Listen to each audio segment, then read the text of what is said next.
இதோடு மட்டும் அல்லாது கரிகாலனுடைய புகழையும் இந்த நூல் சொல்கிறது.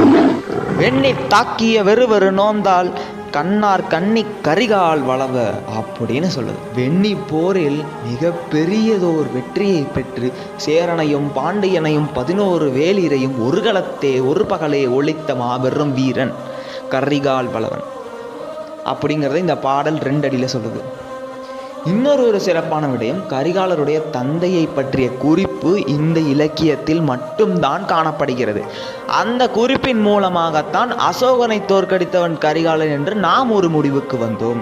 எப்படின்னா, உருவப்பக்ரேர் இளையோன் சிறுவன் என்று கரிகால் வளவனை பற்றி இந்த நூல் புகழ் பாடுகிறது. உருவப்பக்ரேர் இளையோன் என்பது இளம் சேட்சென்னி. இளம் சேட்சென்னி என்பவர் பிந்துசாரரை தோற்கடித்த சோழ பேரரசர். அந்த பேரரசனுடைய மகன்தான் இந்த கரிகால பெருவளத்தான்.